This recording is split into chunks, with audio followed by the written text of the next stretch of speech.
All right, so in this tracking series, I not only want to talk about the various ways you can track your performance in poker, but I want to talk about why each, KPI or metric is so valuable. And the first thing I want to talk about is hourly rate. And it is by far, for the majority of players, the most important metric for determining so many different things in poker. And first, there is a distinction between cash games and tournaments. For you tournament players out there, your hourly rate is not like the best predictor of success in the sense where you could, be making like negative $3,000 an hour or something crazy, and then all of a sudden you bank off a first place win, and now you're, plus $35,000 an hour or something insane like that. The ROI in tournaments is so great. You can take a small amount of money and run that thing up so in such a short amount of time that the hourly rate's kind of artificial, and you need to see what that really looks like over time.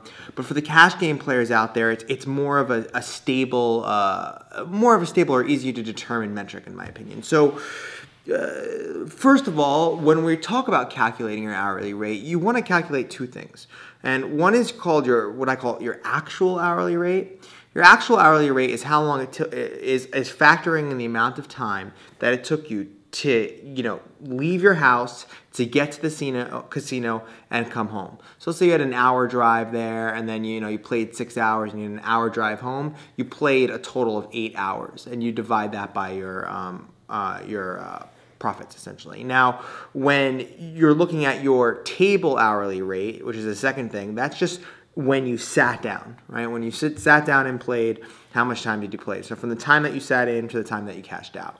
And the reason why you want to take your actual hourly rate versus your table hourly rate is because understanding your real hourly rate will allow you to fix things like, look at certain commutes.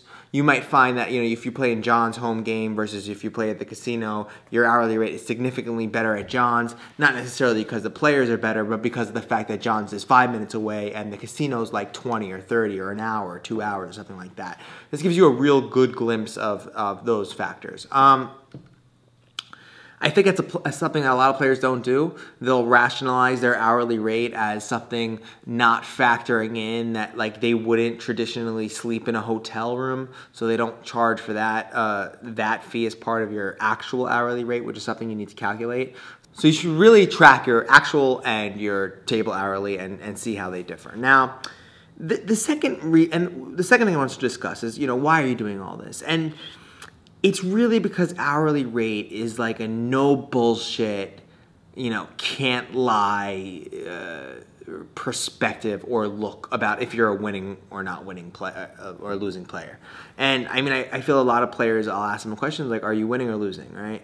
And they'll be like, and I'm like, well, I won last week $600. I'm like, what does that even mean? Like, are you a winning or losing player? And most players cannot answer that question, which is a problem. You want to take accurate records enough to know whether or not you're up or down. And then the questions start to cascade, right? So are you winning or losing over how many hours? So some players are like, oh no, my hourly rate is $36 an hour at 1-2. And I'm like, all right, so how many hours did you play? And they're like, oh, I played 4 hours. And I'm like, well, that's not really a good predictor of your overall or future success. And the reason why you want to get why this is so important is hourly rate's going to help you guide your decisions, determine what level you play at. I mean, sometimes you'll see a player's hourly rate at 1-2 is much better than 2-5. So even if the stakes even the stakes got better, even if the stakes get higher, they still have a better hourly rate at lower stakes games because maybe the 2-5 game is just much better players. It allows you to really understand where you're at. And this is really important also for modeling out what your future looks like or what your poker goals look like and if they're realistic. So for example, I'll have people say, I have a roll of $6,000 and I want to turn that roll into, $36,000 by the end of the year. I can go, okay, so what's your hourly rate? Well, I don't know. Well, what do you mean you don't know? Well, I haven't been tracking that. I haven't been tracking that. So it's like you don't really know that that's even feasible. If you say that, all right, my hourly rate at 1-2 is, let's say it's like $15 an hour, and you want to, turn that into X amount of dollars, you could actually see what it would take based on that stable number to get there, all right? And I just don't think players have this level of realism when it comes to long-term goals or how well they're doing at the table. Hourly rate tells you that. It's your defense. It's the thing that will dictate a lot of your decisions. And one of the things that's really important is, you know, sample size. So when, and I kind of mentioned this before, but how many hours do you have at that hourly rate? So for example, like if you got 100 hours at like a certain hourly, it's like really not a lot. It's like, all right, 100 hours, it could be variance, you could be getting hit with the deck. I mean, you really want, you know, upper hundreds in order to start really understanding. I think this definitely does depend on certain players, and it definitely does depend on certain games, but you can't deduce your hourly rate from like 20 hours of play or 30. Like that number is not even realistic. Like if you play for 30 hours and your hourly rate's $67 an hour, you could have just been running like, you know, God.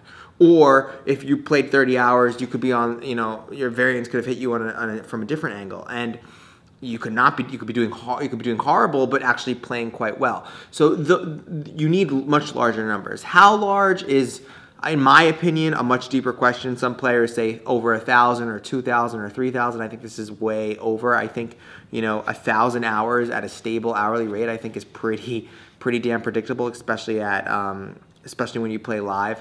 I've seen players I'll tell you, when coaching, I've seen players hourly rate at around 300 hours to 700 hours, or 300 to like 1,000 hours stay relatively consistent at one, so that like they fall between the range of like $15 to $19 on average at 1-2.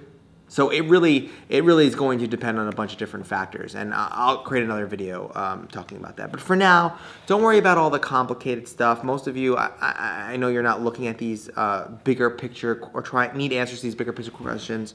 What I really want you to do is just commit to tracking it, and it's really simple. You take a Google spreadsheet out, or a spreadsheet, and you just log it.